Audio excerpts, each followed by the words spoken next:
오늘의 구약 성경 말씀 사무엘기하 7장 2절 말씀입니다. 하루는 왕이 예언자 나단에게 말하였다. 나는 백향목 왕궁에 사는데 하나님의 교회는 아직도 휘장 안에 있습니다. 아멘. 여러분 반갑습니다. 지난 한 주간 잘 보내셨죠? 일터에서, 가정에서, 그리고 사람들 속에서 바르게 일하셨을 줄 믿습니다. 또한 진실하게 사셨을 줄 믿습니다. 오늘도 하나님의 나라를 사모하는 마음으로 더 복된 삶을 꿈꾸며 이 자리에 모이신 여러분 위에 성령님의 따뜻한 위로와 흡족한 은혜가 충만하기를 주님의 이름으로 축복합니다. 안타까운 일입니다마는 전직 대통령이 구속이 되어서 구치소에 들어갔습니다. 웬만한 궁궐보다 더 큰 청와대에서 살다가 삼성동 자택에 와서 사는 것도 불편했을 텐데 이제 구치소에서 살게 되었으니 그 불편함이야 말할 수도 없을 것입니다. 불쌍하다, 안타깝다 이렇게 생각하는 분들도 있을 겁니다. 그렇지만 죄 지은 사람을 구치소에 가게 하는 것, 아직까지 재판을 받기 전이기 때문에 교도소가 아니고 구치소입니다마는 죄 지은 사람을 구치소에 가게 하는 것은 편하라고 보내는 것이겠습니까? 불편하라고 보내는 것이겠습니까? 당연히 불편하라고 보내는 거죠. 불편하지 않다면 그런 제도가 의미가 없을 것입니다. 그런데 박근혜 씨한테는 3.9평짜리 독방을 준다고 그럽니다. 보통 이 정도 방이면 6명 정도가 사용하는 방인데 이 방을 개조해서 제공하겠다는 겁니다. 거기다가 샤워 시설과 접견실까지 갖추어 준다니까 특혜 시비도 있습니다만 그렇다고 하더라도 불편하기는 마찬가지일 것입니다. 거기 있는 동안 보통 사람, 특권이 없는 사람들이 어떻게 사는지 이해하는 계기가 되면 좋겠습니다. 다윗 이야기를 잠시 하겠습니다. 다윗은 정말 멋진 궁궐에서 살았습니다. 성경에 보니까 다윗의 궁궐은 백향목 궁궐이라고 했습니다. 백향목은 소나무과에 속하는 상록수인데 우리가 흔히 보는 소나무하고 비슷하다고 생각하면 되겠죠. 이게 이스라엘에는 없습니다. 이스라엘의 북쪽에 있는 레바논이라고 하는 나라에 거기서 주로 자라는데 다 자라면 높이가 약 한 40m, 10층 건물 높이보다 더 높다는 얘기죠. 둘레가 10m 이상 된다고 그럽니다. 최고급 목재로 알려져 있죠. 이게 워낙 크니까 수레에 실어서 옮기기가 상당히 어렵습니다. 불가능합니다. 그래서 이것을 어떻게 옮겨오냐 하니까 나무를 잘라서 뗏목을 만듭니다. 그 다음에 그 뗏목을 레바논에서 바다에 띄우면 밑으로 내려와서 이스라엘에서 받아들이는 거죠. 이렇게 귀한 목재였기 때문에 백향목으로는 일반 여염집을 짓기는 어렵습니다. 궁궐을 짓거나 성전을 짓거나 할 때 쓰게 되는 목재인데 어쨌든 다윗이 이 백향목으로 왕궁을 지어서 거기서 살았습니다. 대단히 화려하고 대단히 훌륭한 궁궐이었을 것입니다. 그런데 다윗은 그곳에서 매우 불편함을 느꼈습니다. 편치가 않은 거예요. 일반적으로 생각할 때는 그렇게 화려하게 그렇게 잘 지어놓은 궁전이면 편안해야 되는데 그것이 편안하지 않고 불편했다 그 얘기입니다. 왜 그랬을까요? 그 답이 사무엘기하 7장 2절에 나옵니다. 다윗이 예언자 나단에게 말한 내용인데 이렇게 말했습니다. 나는 백향목 왕궁에 사는데 하나님의 궤는 아직도 휘장 안에 있습니다. 여기서 하나님의 궤라고 했는데 이것은 우리가 흔히 법궤라고 부릅니다. 이 법궤는요 이스라엘 사람들에게 있어서 굉장히 중요한 물건이었습니다. 옛날 우리나라 조선시대 왕들이 아주 귀하게 여겼던 물건이 신주단지인데요. 임진왜란 때 선조 임금이 저기 의지로 피난 가면서도 이거는 들고 갔다는 거 아닙니까? 그런데 이스라엘 사람들에게 법궤는 이것보다 훨씬 더 귀한 물건이었습니다. 성경에 보면 이 궤는 세 가지가 들어있는데요. 첫째는 십계명이 새겨진 돌판이 그 안에 들어가 있고, 그 다음에 둘째는 모세의 지팡이가 들어있고, 또 셋째는 광야에서 이 사람들이 먹던 만나가 거기 들어있었다, 이렇게 전해지고 있습니다. 그렇기 때문에 이스라엘 사람들은 법궤가 있는 곳에 하나님께서 계신다고 그렇게 믿었습니다. 하나님 눈으로 볼 수 없잖아요. 그렇지만 법궤는 눈에 보이지 않습니까? 그러니까 법궤가 이렇게 있으면 여기에 하나님이 계시는구나, 그렇게 생각했다는 겁니다. 이것을 가리켜서 보이지 않는 하나님의 보이는 상징이라고 말합니다. 이 법궤가 지금 휘장 안에 있다 그랬습니다. 나중에 다윗의 아들인 솔로몬 임금이 성전을 지어서 거기에다가 이 법궤를 모십니다만, 다윗 시대에는 성전이 없었거든요. 다윗은 그게 불편했던 겁니다. 자기는 화려한 왕궁에 사는데 하나님은 아직 천막에 계시도록 방치해 두었다는 자책감 때문이죠. 아들은 멋진 저택에 살면서 어머니 아버지는 움막에 살도록 하는 그런 불효하고 똑같은 겁니다. 그래서 다윗이 생각하기를 이래서는 안 되겠다.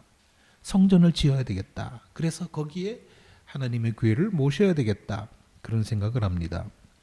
그러나 하나님은 다윗에게 성전 짓는 것을 허락하지 않았습니다. 너는 손에 피를 너무 많이 붙였어. 다윗이 나라를 세운다고 굉장히 전쟁을 많이 했지 않습니까? 사람들을 많이 죽였거든요. 그렇기 때문에 피 묻은 손으로는 거룩한 성전을 지을 수가 없어 하는 것이 이유였습니다. 아무튼 여기서 중요한 점은 다윗이 하나님을 생각하면서 안타까워했다는 사실입니다. 자기는 편안하게 좋은 집에서 편안하게 살면서 하나님의 궤는 집도 아닌 천막 밑에 방치해 두는 것이 굉장히 마음이 아팠습니다. 자, 이게 다윗의 마음인데, 다윗이 젊고 아름다운 여자를 빼앗기 위해서 자기 신하 죽인 일이 있지 않습니까? 그때 예언자 나단이 다윗에게 이야기를 하나 들려주었죠. 부자 영감이 손님 대접하기 위해서 자기 양은 가만히 두고 이웃집 가난한 사람의 한 마리밖에 없는 양을 빼앗아다가 손님을 대접했다 하는 그런 내용이었지 않습니까? 이 이야기를 듣고 다윗은 저런 죽일 놈이 있나 하면서 펄쩍 뛰면서 화를 냈습니다. 그때 나단이 말하기를 그게 바로 임금님이십니다. 그게 바로 당신이요 라고 전곡을 찌르니까 그제야 다윗이 회개했습니다. 이 사건이 말해주는 것도 역시 다윗은 공감 능력을 가졌다 하는 사실입니다. 어떤 이야기를 들었을 때, 어떤 형편을 봤을 때 그 일에 대해서 공감할 수 있는 능력을 말합니다. 근데 어떤 사람들은 아무리 안타까운 이야기를 들어도 전혀 감동이 없는 사람들이 있거든요. 근데 다윗은 그렇지가 않았습니다. 제가 지금 방금 공감 능력이라고 말씀을 드렸는데, 공감, 이거를 영어로 sympathy라고 합니다. 이 말은 원래 그리스 말로 순 페테인, 여기서 온 말입니다. 이게 무슨 뜻인가 하면 함께 고통을 겪다, 함께 고통을 겪는다 하는 말입니다. 이게 공감이에요. 그 다음에 우리가 또 쓰는 말 가운데 동정이란 말이 있지 않습니까? 누가 누구를 동정한다.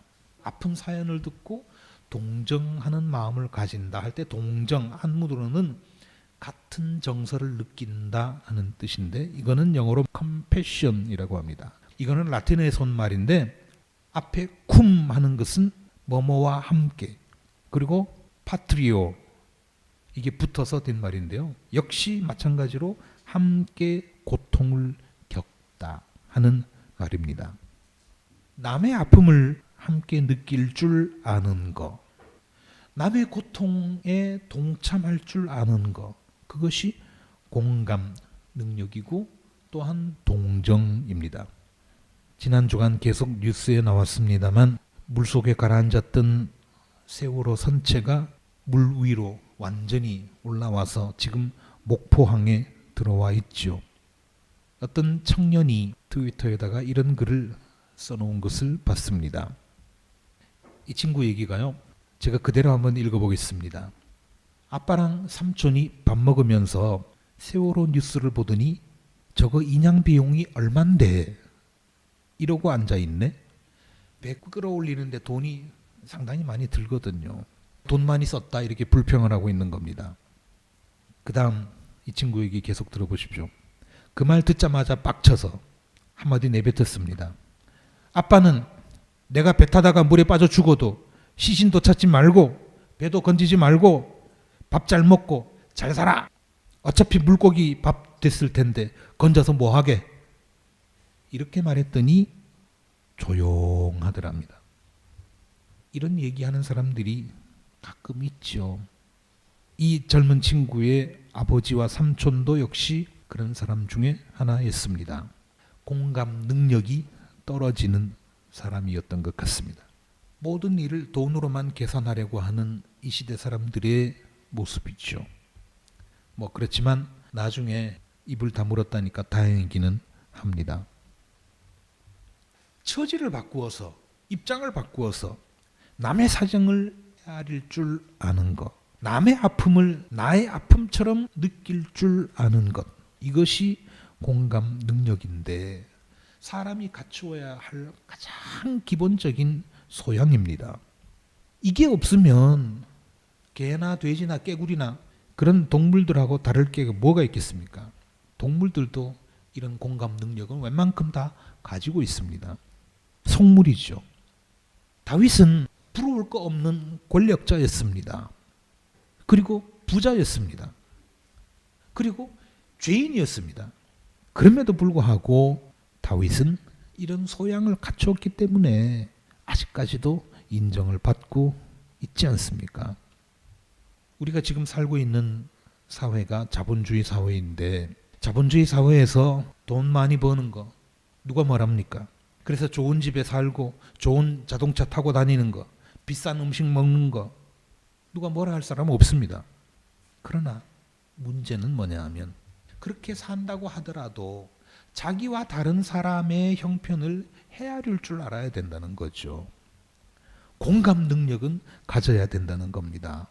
좁은 집에 사는 사람들이 얼마나 불편하게 사는지, 자동차 없이 사는 사람들이 얼마나 힘들게 사는지, 싸구려 음식을 먹고 살 수밖에 없는 사람들, 그런 사람들이 왜 그래야 하는지 생각하면서 살아야 된다는 겁니다.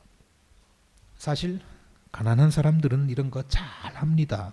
왜냐하면 내가 겪어봤으니까, 내가 고생을 해봤으니까, 좁은 집에도 살아봤고 불편하게도 많이 살아봤으니까 저 사람이 참 불편하겠구나 하는 것을 느끼지만 부자들은 그런 거 잘 모른다는 말이에요. 여러분 꼭 부자 되기를 바랍니다. 부자 되거든 오늘 제가 드린 말씀을 잊어버리지 않았으면 좋겠습니다. 꼭 기억하시기 바랍니다. 얼마 전에 훈훈한 뉴스를 한 꼭지 봤습니다. 중앙일보에 났던 기사인데요. 광주광역시, 전라도 광주에 가면 동구 대인동이라고 하는 곳에 시장이 하나 있는데 옛날에는 이 시장을 그냥 대인시장이라고 했습니다마는 최근부터는 대인예술시장이라고 그렇게 부른답니다. 예술하는 사람들이 이제 많이 모여 산다는 그런 뜻이겠죠. 여기 아주 유명한 식당이 하나 있었는데 그 간판이 해 뜨는 식당이었습니다. 이 식당은 왜 이렇게 유명해졌냐 하면요. 그 식당에 가면 손님들이 단돈 1,000원짜리 하나만 내면 한 끼 식사를 할 수 있었습니다. 그래서 사람들은 해 뜨는 식당이라고 하는 그 간판보다는 그냥 1,000원 식당 그렇게 불렀답니다.